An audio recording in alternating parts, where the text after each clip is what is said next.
राधे राधे। कैसे हो आप सभी? आशा करती हूँ अच्छे होंगे, स्वस्थ होंगे। गणपति जी चले गए हैं और पितरों का आगमन हो चुका है, अर्थात पितृपक्ष की शुरुआत हो चुकी है। ऐसे तो साल के 365 दिन, लीप ईयर 366 डेज, हम रोज़ भगवान की पूजा अर्चना वंदना करते हैं। भगवान की पूजा अर्चना वंदना के साथ साथ ना पितरों को नमन करना, पितरों का आशीर्वाद प्राप्त होना, पितरों का खुश रहना बहुत आवश्यक हो जाता है। क्योंकि कहते हैं ना, भगवान तक हमारी कोई भी बात जाने के लिए पहले हमारी वो बातें हमारे पितरों तक जाती हैं, और जब हमारे पितृ खुश होते हैं ना, तो वो भगवान तक हमारी उस बात को, हमारी अर्जी को पहुंचाते हैं। इसीलिए कहते भी हैं कि अगर किसी भी घर में, अगर किसी भी व्यक्ति के पितृ उनसे खुश है ना, तो उसके सारे कार्य स्वतः बनते चले जाते हैं। देखिए, ऐसा नहीं कि भगवान की अनुकंपा के बिना क्या हो सकेगा, तो भगवान की अनुकंपा तो आवश्यक है ही, निश्चित है, आवश्यक है। किंतु उसके साथ साथ घर के जो पूर्वज थे, जो हमारे कभी नियर एंड डियर थे, जब वो खुश रहेंगे ना, उनके जाने के बाद भी वो लोग हमारे बीच, उनकी यादों में रहेंगे। मतलब उनके लिए तर्पण छोड़ा जाएगा, उनके निमित्त दान किया जाएगा, तो यकीन मानिए वो बहुत ज़्यादा प्रसन्न रहते हैं, वो बहुत ज़्यादा खुश रहते हैं। और वो खुश रहेंगे तो किसी भी प्रकार का परिवार पे जो पितृदोष लग जाता है ना, तो वो किसी भी प्रकार का पितृदोष परिवार पे नहीं लगता। और उनके जो भी अकस्मात देखा जाता है, लोगों के कार्य 99 पे आके रुकते रहते हैं। तो ऐसा तभी होता है जब पितृ ना प्रसन्न रहते हैं, जब पितृ ना खुश रहते हैं। इसीलिए हमें पितरों को भी प्रसन्न करना अति आवश्यक हो जाता है।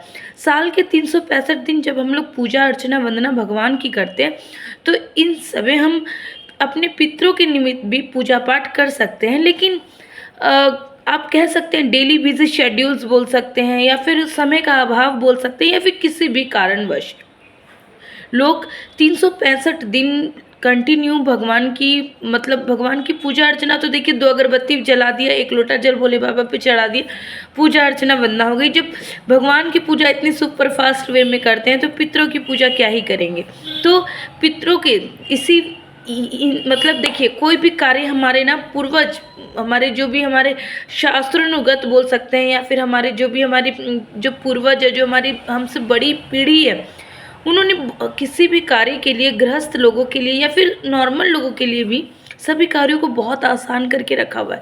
इसीलिए मात्र 365 दिन में, अगर 96 डेज, ठीक है, 365 दिन में मात्र 96 दिन भी अगर आप अपने पितरों के निमित्त कोई कार्य करते हैं, तो उसका पुण्य फल, उसका रिजल्ट यही होता है कि पितृ आपके बहुत ही खुश हो जाते हैं। ऐसे नेचुरली देखा जाता है कि हर महीने अमावस्या, जो भी अमावस्या की तिथि होती है, वो पितरों के ही निमित्त होती है।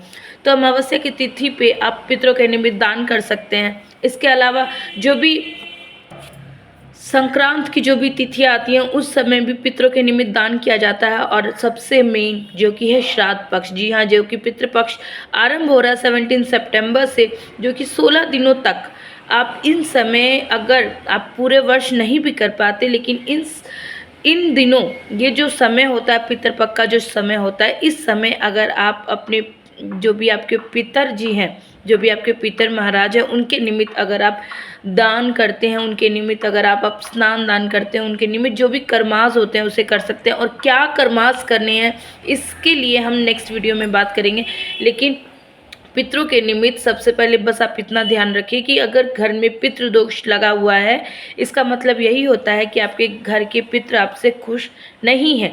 अगर आपके पितृ आपसे खुश है, तो आपके घर में किसी प्रकार का कोई पितृदोष नहीं लगता। और इसके लिए आपको प्रत्येक वर्ष, जैसा कि पहले ही कहा, अमावस्या की तिथि को कर सकते हैं आप, संक्रांत की तिथि को कर सकते हैं आप, श्राद्ध पक्ष के जो ये समय होते हैं, इसमें जो विशेष तिथियां होती हैं, जैसे कि जिस तिथि पे आप इस समय दिनांक नहीं देखेंगे, इस समय आप तिथि देखेंगे कि जिस समय भी आपके जो भी आपके पितर हैं, जो भी आपके पूर्वज थे, उनकी जिस तिथि पे भी उनका देहांत हुआ था, उस तिथि पे आप उनके नाम से तर्पण छोड़ सकते हैं।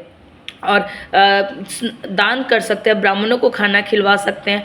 तो क्या क्या कर सकते हैं इसके विषय में हम लोग नेक्स्ट वीडियो में चर्चा करेंगे। लेकिन इस वीडियो में कि पितरों की महिमा, पितरों की कृपा होना, पितरों का साथ होना कितना ज़रूरी हो जाता है, इस वीडियो में सिर्फ इस विषय में ही मैं आपको बताने की चेष्टा करी। क्योंकि आप बोल सकते हैं 40% 50% तो लोग ऐसे हैं जो जानते ही नहीं कि पितृ पूजा होती क्या है। लेकिन थैंक्स टू बोल सकते हैं थैंक्स टू सोशल मीडिया और thanks to YouTube, Instagram and all social sites, जिनके ज़रिए लोगों तक जो मॉडर्न ख्यालों को भी रख रहे हैं, उनको भी आज के टाइम में ये चीज़ समझ आ रही है कि पितृ क्या है, पितरों को प्रसन्न करना क्या है। तो चलिए, ये जो पितृपक्ष आरंभ है 17 सितंबर से, अर्थात कल से, तो इसकी लिए मतलब क्या इसका मुहूर्त है और क्या क्या इसके लिए कब से स्टार्ट है, आइए जानते हैं।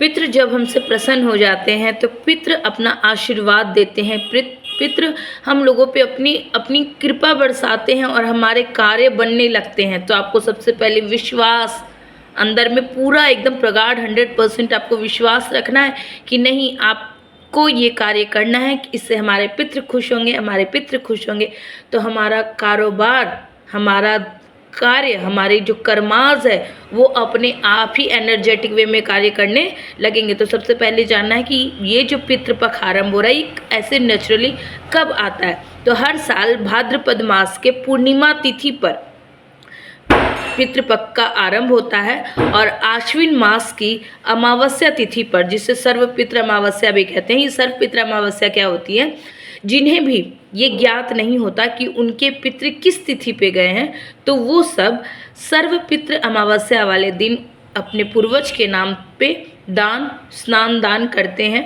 तो जिन्हें दिनांक का ज्ञात नहीं होता उस दिन, और इसी सर्वपितृ अमावस्या वाले दिन पितृपक्ष का समापन होता है। तो इस वर्ष ये जो श्राद्ध पक्ष है ये कब से कब तक स्टार्ट हो रहा है, पहले ये जान लेते हैं। जो श्राद्ध पक्ष इस बार शुरू हो रहा है वो है 17 सितंबर 2024 पूर्णिमा वाले दिन से स्टार्ट हो रहा है और इसका समापन हो रहा है आपको 2 अक्टूबर को, जिस दिन सर्वपितृ अमावस्या है।